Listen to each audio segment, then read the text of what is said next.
If you're a solo player and want to be able to farm for some great exotic armor rolls on a particular class, or maybe you're just still missing a couple exotics, legendary lost sectors are a perfect way for solo players to farm for the exotics you want to get. These lost sectors are no joke at first, and can be fairly difficult to complete solo, depending on how much under the recommended power level you are. This is a quick guide on how to complete the Exodus Garden 2A Legendary Lost Sector, and the tips I learned after running it a bunch of times that will make your runs easy so you can get the exotic gear you want for any class.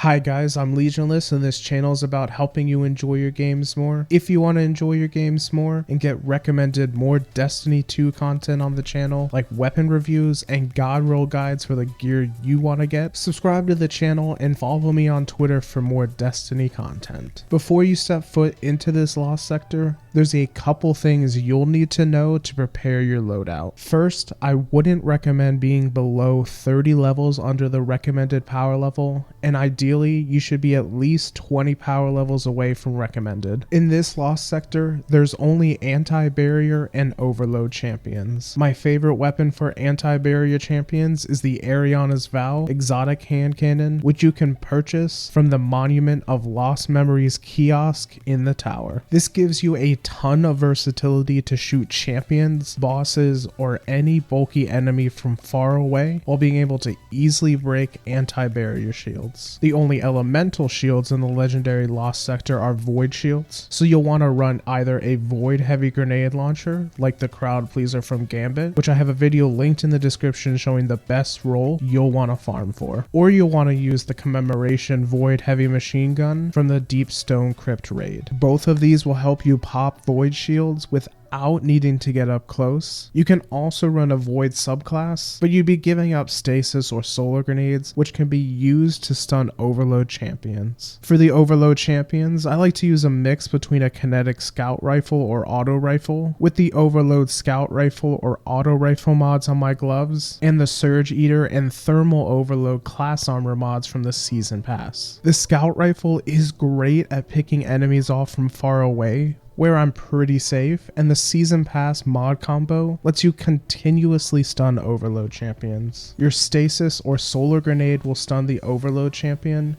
and when a champion gets stunned, you immediately get your grenade back. This combo is best for grenades with some sort of area of effect, since there's a small window when a champion gets unstunned that it cannot be immediately stunned again. The grenade's area of effect and a kinetic weapon with overload will cover overload champions completely. For Warlocks, an extremely powerful option is to run Top Tree Dawnblade with the Sunbracer's exotic gloves. Sunbracers make your solar grenades last longer, so you'll be able to just infinitely stun lock overload champions with the 2 seasonal mod combo. Getting Celestial Fire melee kills will get you infinite solar grenades for a few seconds, so you can just throw as many of these as you want out, and overload champions and trash enemies won't be a problem for you at all. For Titans, the Heart of Inmost Light exotic chest piece will help you regen your abilities faster. Just pop your barricade and your grenade will become available in a few seconds and do more damage than normal. Go either Sunbreaker or Behemoth, depending on the subclass you feel more comfortable with and which subclass you feel more comfortable with the grenade, so you can still stun overload champions if you choose not to go with a weapon with the overload mod equipped. One-Eyed Mask and Icefall Mantle are also not bad options because you can proc some self heals from these exotics. For hunters, I recommend going with Celestial Nighthawk and Bottom Tree Gunslinger, so you can use your super to do a significant amount of the final boss's health. The more quickly you can kill the boss, the faster your runs will be, and the better chances at getting exotics you'll have. Dragon's Shadow is also a really strong exotic chest piece that will reload all of your weapons when you dodge, which will be especially helpful if you don't have the Eriana's Vow catalyst yet. The strategy in this lost sector is to kill all trash enemies first, and then focus on champions. You're gonna be really squishy in this this lost sector, especially when you get hit by any void damage. Starting off, there's an anti-barrier champion that spawns once you kill a few enemies in the first room, where the first force field wall disappears. This isn't too tough to kill since you can just 1v1 the champion. Once all enemies in this small area die, an overload captain immediately spawns. Kill any trash enemies nearby so you can then focus the overload champion alone. Overload captains are one of the most annoying enemies you'll ever encounter because they'll teleport a bunch, and even when you think you stun them, they'll keep on shooting you. Make sure to get ready to stun both the overload or anti-barrier champions after doing some damage to them, because they'll start recovering their health pretty quickly if you don't stun them again. The next area is probably the only difficult part in the lost sector. The majority of the enemies spawn here, and an anti-barrier and an overload champion spawn together here as well. This is where having the scout rifle and Eriana's vow are really handy. Pick off enemies from cover with a scout rifle, and then snipe down the anti-barrier champion's health and barrier with Eriana's vow. You'll want to focus the anti-barrier servitor here because it'll shield any enemies nearby so you cannot damage them. Once you kill the anti-barrier servitor, now you'll just clean up any remaining trash enemies and then focus the overload captain. This shouldn't be too bad because there really shouldn't be any enemies left. Once this room is cleared out, you're about to finish the lost sector. Now you just Eriana's vow the large servitor boss from this room you just cleared and pick off enemies that shoot you with your scout rifle. If you still have the heavy ammo to break the void shields on the servitors protecting the boss, great. Use that ammo to pop the void shields and then kill them so they can't hit you with their void damage. The general idea for this room is to just keep sniping away at the boss from safety with Eriana's until it's dead. Once it's dead, you can open the chest and hopefully get an exotic.